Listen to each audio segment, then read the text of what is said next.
Shalom, boa tarde, muita paz, muita luz, na luz da verdade do real Messias Emmanuel Abedurchim, autor da mensagem do grau, na luz da verdade. Oremos.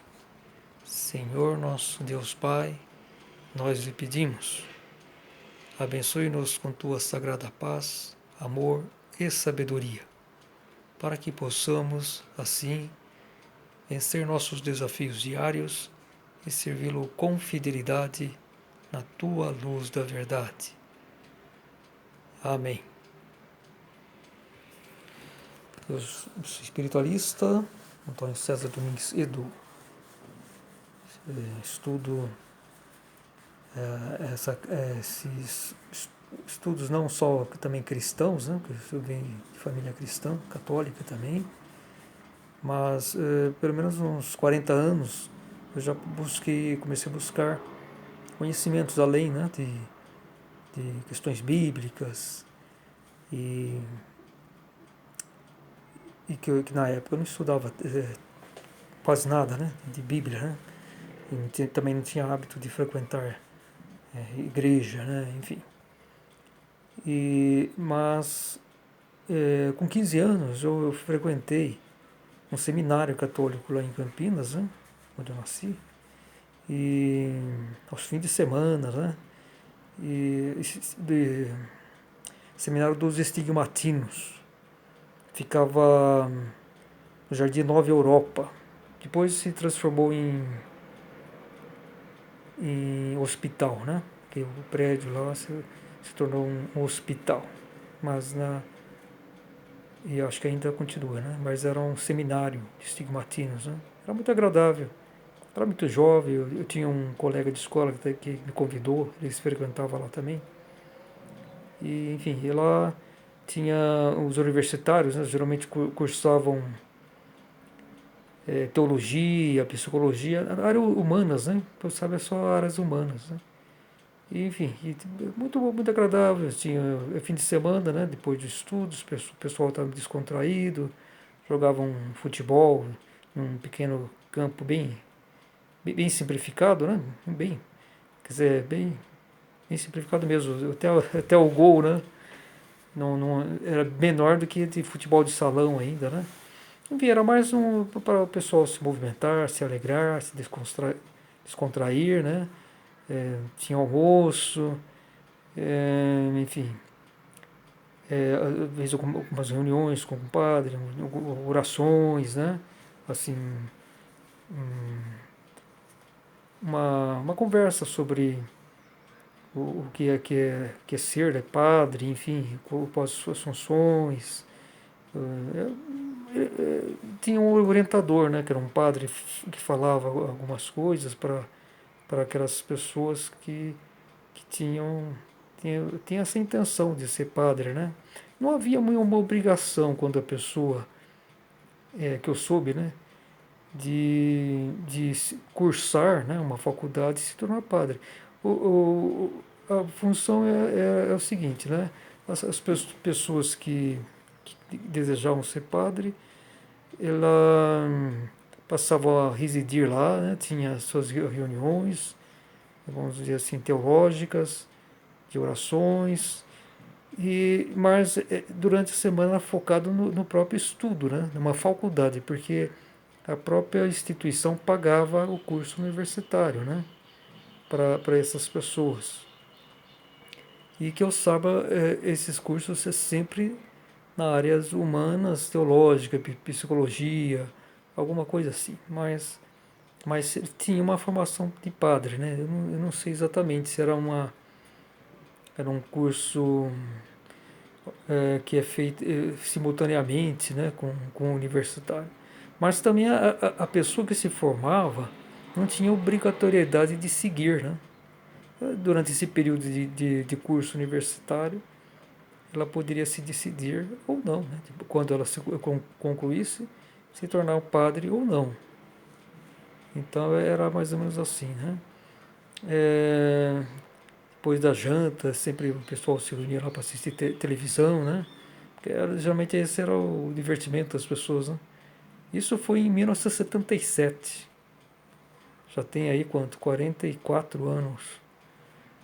Era muito jovem, né? Hoje eu já estou indo para 60 anos, né?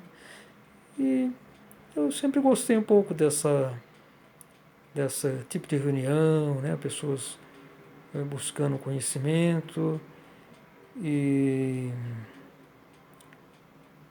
só que não, acho que não deu para mim, né? Porque esse tipo de mesmo os fundamentos cristãos de Bíblia sempre me pareceram tanto estranhos, né? Porque os próprios pais não tinham muito esse hábito de ler, conversar sobre as questões de espirituais, cristãs, né? Então não tinha assim, não tinha pouca coisa, né? E na escola mesmo, né? É, parece que se falava mais, né, do que hoje, né? Mas também pouca coisa, né? Escola pública, né? E enfim, aí eu comecei, eu gostava também muito de ciência, astronomia, tinha esses dois lados, né? Então eu pensei assim, de repente podia ser eu poderia ser um sacerdote, um padre, pensei, né? Ou também eu ficava pensando nessa questão científica, astronomia, né? Queria ser muito astrônomo, astronáutica, né? Só que eu entrei um pouco tarde na escola, fui bem, né? Fiz sempre os melhores alunos, mas eu fiquei meio defasado, né? No estudo. E quando, naquela época que eu frequentava o seminário, eu estava na sétima série do estudo fundamental. Então eu tinha que concluir o estudo fundamental, mais um ano, né? 2 anos, né? E depois tinha o ensino médio, né? Para só então procurar um curso universitário, né? Então, nesse meio tempo eu também precisava trabalhar, né? Eu já queria trabalhar. E no ano seguinte eu já comecei a trabalhar na área de desenho, como artes gráficas, enfim. E aí já não tinha mais tempo, né? Eu continuava a estudar. E então essa questão, eu abandonei essa ideia, né? De ser, por exemplo, padre, né? Era algo um tanto estranho para mim, né? E eu também possivelmente não iria adaptar porque eu não sei se eu aceitaria, né, os dogmas cristãos, né, principalmente católicos, né? Tem toda uma questão aí.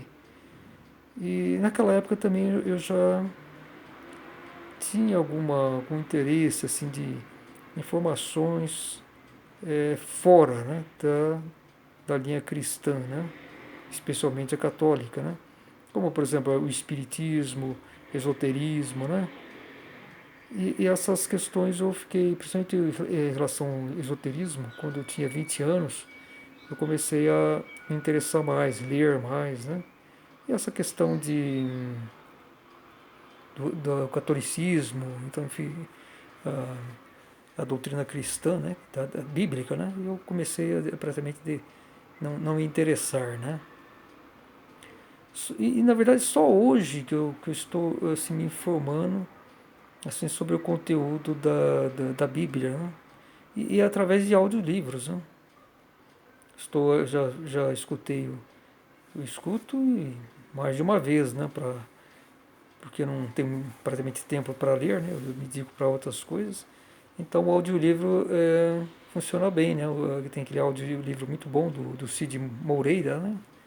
Que tem muitos canais aí, né? Então, o Novo Testamento, eu escutei 2, 3 vezes, né? E é lógico que eu conheço a história de Cristo, principalmente do Novo Testamento, enfim, né? E pela própria livros da Ordem do Grau na Terra, né? Jesus, o amor de Deus, e os apóstolos de Jesus, e a própria mensagem do Graal, né? Que ela, eu posso dizer que é o novo evangelho de Cristo. porque é feita pelo Filho do Homem, o Espírito da Verdade, prometido Filho da Verdade, né? Então isso me trouxe muitos conhecimentos e vivências, creio que muito superiores a qualquer pessoa que se orienta apenas pela Bíblia, né? Para conhecer Jesus, enfim, Deus. E, então, esse é o caminho, né? Que eu sempre digo, né? Que a mensagem do Graal, do Messias Abedurshi, é a única fonte 100% pura e sagrada vinda de Deus, diretamente de Deus, para todo ser humano que quer obter sua salvação, sua sabedoria espiritual, né? Então não existe outro caminho, não existe outro caminho de verdade, não existe mesmo. Muito bem, então eu tenho toda essa experiência, né? Quando a partir de 84, quando eu tinha 23 anos, eu conheci a mensagem do Graal, já estava desligando um pouco dessa questão esotérica, né? E depois, 4 anos, em 1988, comecei a estudar a mensagem do Graal e toda a literatura de Rosales von Sass, literatura do Graal.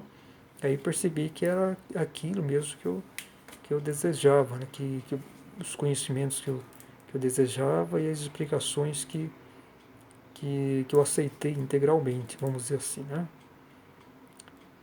Em 1988 eu já estava com 26 para 27 anos. Depois eu fui para Brasília, morei 2 anos em Brasília. Aí eu distanciei dos livros do Graal, porque, enfim, eu era de Campinas, fiquei lá meio isolado em Brasília, e meus livros também não tinha, e também lá tem muita questão mística, né, em Brasília, muitas seita, um lugar muito as pessoas cultivam muito essa questão de nova era, né? Então eu também procurei frequentar algumas coisas, inclusive cheguei a também fazer parte de uma seita, né? De cultura racional, fiquei 2 anos, viajava até para alguns lugares do Brasil, tinha sede lá em Nova Iguaçu, no Rio de Janeiro, até cheguei a passar uns meses lá, né? Então tive uma certa, eu parei um pouco de estudo da mensagem do Grau. E nessa própria seita da cultura racional, quando eu morei lá na Fazenda Racional, né, no Vila de Cava, no município de Nova Iguaçu, eu conheci uma moradora lá, né, que inclusive era de Goiás, né, ela estava morando lá. E ela conhecia também a mensagem do Grau. Então eu conversando com ela, contando um pouco da minha trajetória espiritual, de conhecimentos, né? Eu acho que ela ficou um pouco também curiosa de saber como que eu fui parar, né? Lá na cultura racional, enfim, me dedicando, né? Que me dedicava muito, né? Cultura racional, né? E ela falou da mensagem do Graal, e eu contei que eu já estudava a mensagem do Graal, e ela disse assim, não, seu caminho é esse, né? Você tem que retornar para esse estudo, né? E eu percebi que eu estava em espécie de um, de um lugar, vivenciando algo que era fora da minha realidade espiritual. Então seria mais uma espécie de fazia parte do meu amadurecimento, né? Conhecer outras tendências filosóficas, então de cunho é, religioso também, né? Mas isso foi importante para mim, porque a partir daquele momento inclusive ela até me mostrou, me emprestou um pouco, né, essa literatura, né, Mensagem do Graal, naquela época eu reli, puxa, né, fazia uns 2 anos que não tinha mais contato com a Mensagem do Graal, né, e é interessante que aí eu comecei a refletir melhor, realmente esse conhecimento, esse lugar não está adequado para mim, né. Mas lógico que depois de 2 anos a gente está assim muito envolvido com todo o, a literatura, né, dessa seita, enfim, os próprios as pessoas que fazem parte dessa comunidade, né? Então não é tão fácil assim de sair de uma hora para outra, né? Fica aquela fase de transição, né? Mas foi decisivo para mim. Depois eu retornei para Brasília. Na época eu era casado com uma mulher que também era um membro, né, da cultura racional, né? Nos conhecemos nessa, numa atividade de viagens, enfim, e divulgações que a gente fazia, né? Mas eu retornei para Brasília e o fato de eu já achar que não era o meu caminho, isso foi creio que ser a razão principal da minha separação, né? Com essa, com essa mulher que tinha muita coisa em comum, né? Comigo, enfim. E aí eu decidi retornar para Campinas.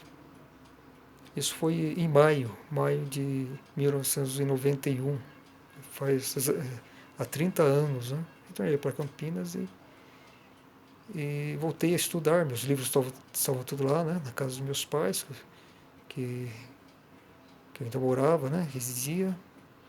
E aí eu voltei a ter uma trajetória bem constante, né? Com a literatura do Grau, mensagem do Grau. Continuei estudando, refletindo, e estudei outras coisas até hoje. Às vezes, além do ensinamento cristão, né, da Bíblia, né, eu tenho outras, sou uma pessoa bem aberta espiritualmente. Tem a Rádio Mundial de São Paulo, né, que é uma rádio vibe mundial. Tem muitos programas, né, alternativos. Essa emissora ela tem diversos tipos de programas que, vamos dizer assim, são de comunicadores, de espiritualistas, às vezes de pessoas da área médica, né? Não pode ser um dentista, um ortopedista, enfim, é uma diversificação muito grande de palestrantes, enfim, que tem seus programas aí nessa rádio. E eu sempre ouço, quer dizer, não com tanta regularidade, mas já ouvi muito esses comunicadores, diversas áreas, como eu disse, psicólogos, diversas linhas, ou esotérica, ou espiritualista, diversas tendências. Então eu sou uma pessoa relativamente aberta para escutar um pouco, né, vamos dizer assim, das novidades, né, das terapias, enfim.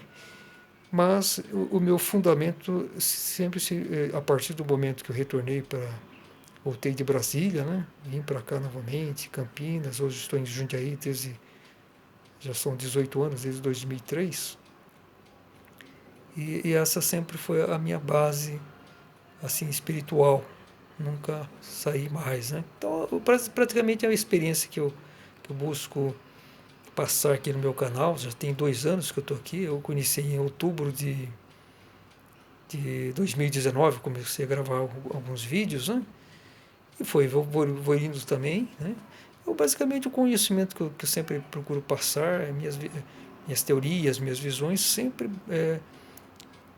fundamentado na mensagem do Grau, na literatura do Grau, nos livros de Rosério Gonçalves, né? Então é isso, que é o principal que eu tenho sempre a falar, né? Tem alguns outros assuntos que às vezes eu falo também sobre política. Política também é um assunto que eu me interesso também.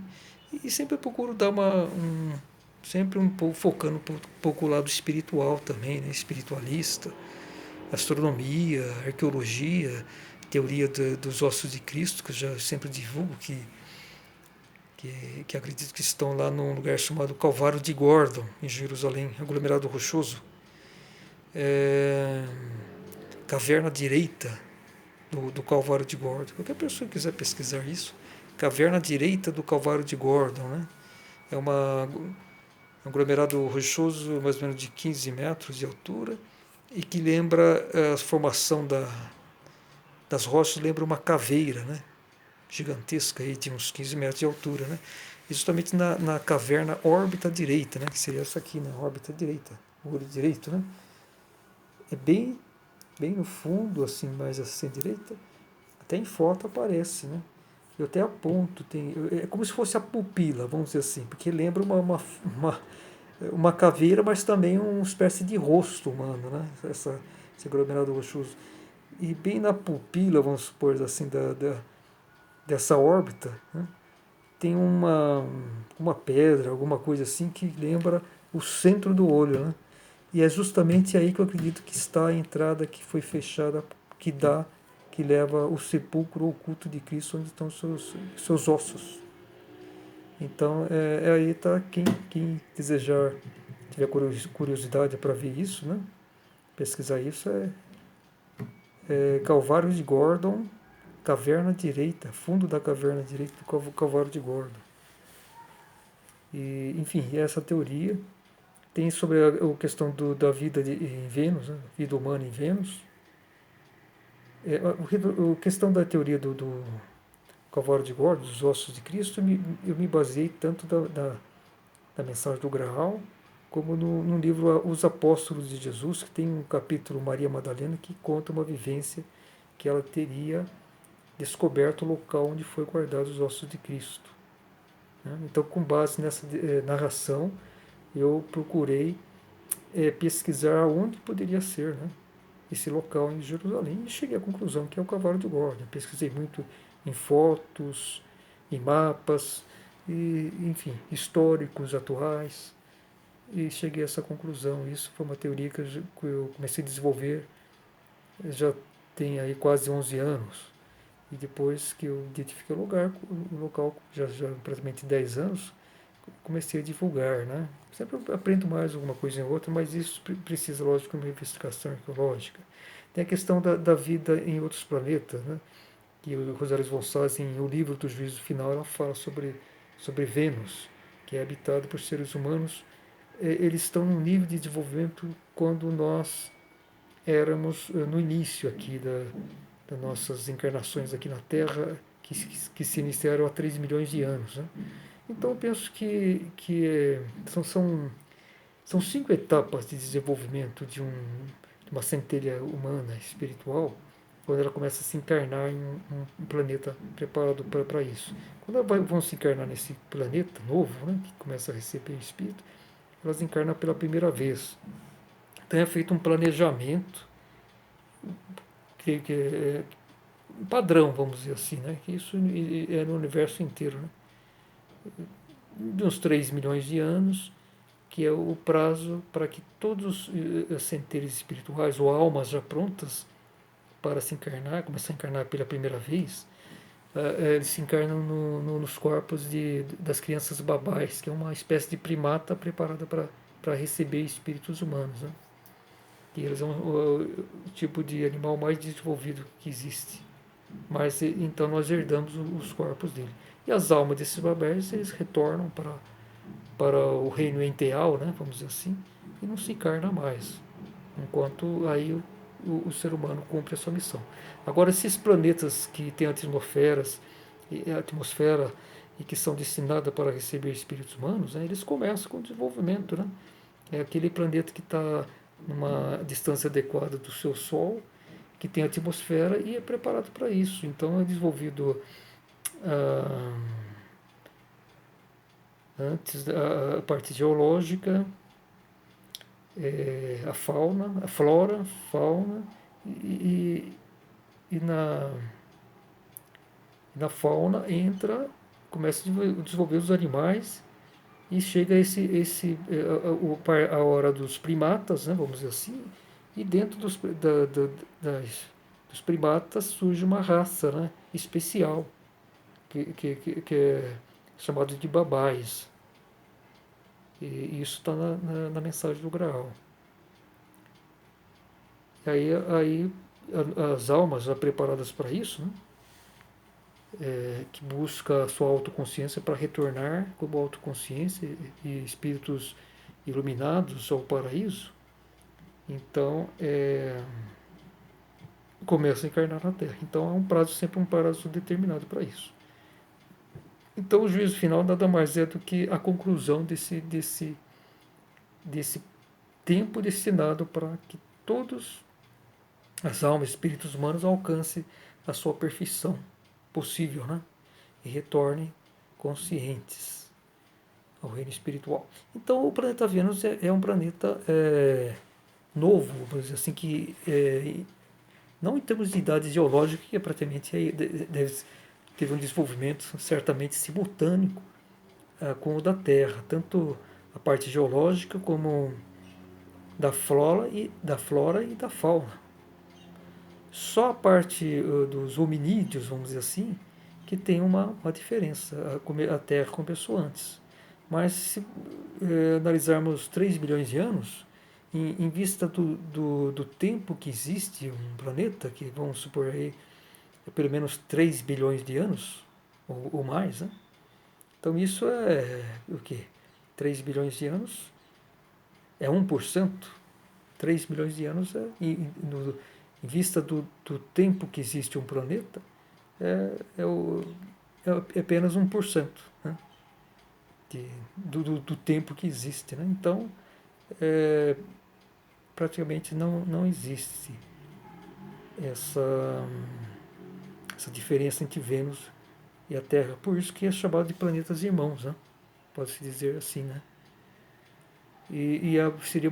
Vai ser uma surpresa enorme para quando a ciência constatar que o planeta Vênus tem vida e ainda por cima é habitado por seres humanos. Estão procurando nos indícios de vida em exoplanetas, né? As terras, as superterras, enfim. Mas o nosso vizinho mais próximo tem vida humana. Você já pensou? As pessoas, a maioria, tem pessoas que sabem, né? Mas nem fazem ideia, né? E isso está no livro Juízo Final, que livro do Juízo Final, que Rosales Gonçalves fala sobre vida em outros planetas e fala sobre Vênus. Só que Vênus está no início de desenvolvimento, né, os humanos, né? Porque existe são 5 etapas de desenvolvimento que tem mais ou menos 600 anos, né? Vamos supor que Vênus um desenvolvimento muito semelhante. Lógico que cada planeta tem algumas características também, né? De gravidade, e deve ter alguma diferença de uma para outra, mas todos têm essa finalidade de dar abrigo e possibilidades para que o espírito humano venha se desenvolver corretamente. Né? Então tem aquela primeira fase que dura mais ou menos 600 anos, que é de nascimento, depois vem crescimento, amadurecimento, desenvolvimento e depois a última etapa que é a iluminação, que é aquela etapa que todos têm, os espíritos têm que estar iluminados. Né? É nascimento, crescimento, amadurecimento, ações. Ações e depois a última etapa é de iluminação. Dura mais ou menos 600 anos. Então, nós aqui na Terra já estamos esgotando esse tempo. Né? E se a Terra não fosse, se a luz não decidisse renovar a Terra, né? Através da restauração da Terra, da natureza e da própria órbita da Terra, né? Para voltar a ter aquela sintonia adequada, a Terra seria acabaria, né? Porque está no final de evolução.